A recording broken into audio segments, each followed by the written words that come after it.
We design maps of public transport networks all around the world. Any city you can imagine that's got a public transport network, then we do a map for it. Most of our maps are aimed at the tourists, so for guidebooks and guidebook publishers. So there's a certain area of the city that we would cover, and that is geared towards the tourist. From the point of view of the publisher, they get to have a map which actually fits inside their guidebook. So I'll give you an example. We have some examples here, solutions to the problem. So with this company here, we were able to fit in all of the trams and the metro within the city centre area in just this small space here. Unlike the map that's produced by the Public Transport Authority, this gives all of the names of the stops. Every single stop is named in Milan. This is an example of Milan.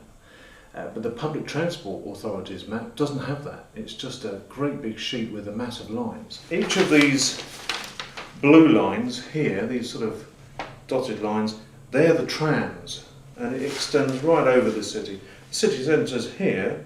You've got Central Station just there, and then you've got tourist attractions throughout. So you can access the whole of the city from the tourist point of view by trams and metro.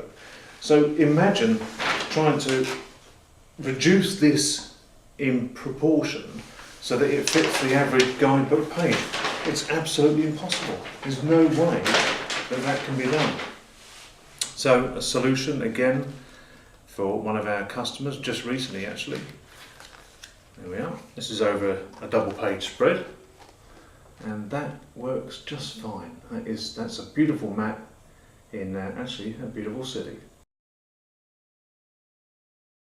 Of course, we're guided by the authors of guidebooks. They may bring in certain areas, and of course this is where we could, or where we do, the personalisation, because we add in perhaps a bus route number 35 going out to this particular cafe or restaurant that the author is in love with. Well, then we'll add that to the map, and it makes sense to that particular guidebook. We tend to be doing more and more of that now actually. At one point it was just a basic map which I designed, and I took a view of which areas to cover. But now we're being guided more and more by the authors and working more closely with authors and editors, and so really having personalised service, which is great. It's great because if the body of the book, the text mentions this restaurant or that restaurant and the nearest public transport stop to where that is, well then it makes sense to have a map which is actually going to guide you there. Of course, customisation includes the actual size of the page, so whereby one publisher would have this kind of size. Of course, we've just seen the double page spread size, so this is a good example of customisation to the customer's needs. The other great advantage is that it's a similar style throughout the series of publications. So, there's a branding. Each company has its own branding, which is great. It sits on the shelf, and they have their branding.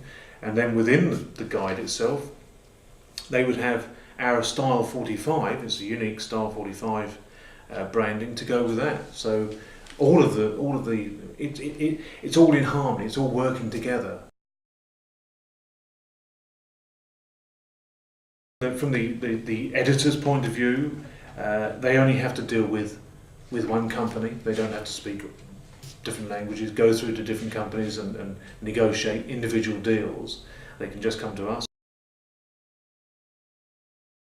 The end user is the most important as far as we're concerned. So the maps are designed to make travelling around a city a good experience, a pleasurable experience, and it's should be so that it opens up journey possibilities all around the city, so they can get to see what they want to see. In some cities, you might actually find, Lisbon is a good example. In Lisbon, there's 3 different companies who run the transport networks there.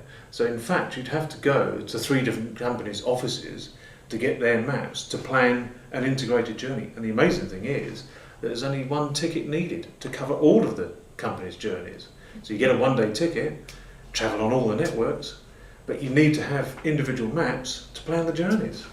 We've applied the same design style to all of our maps in all the different cities, in all the different locations, and it's a style which works. We've been in business now since 1991, 2007 now, and it's growing stronger all the time.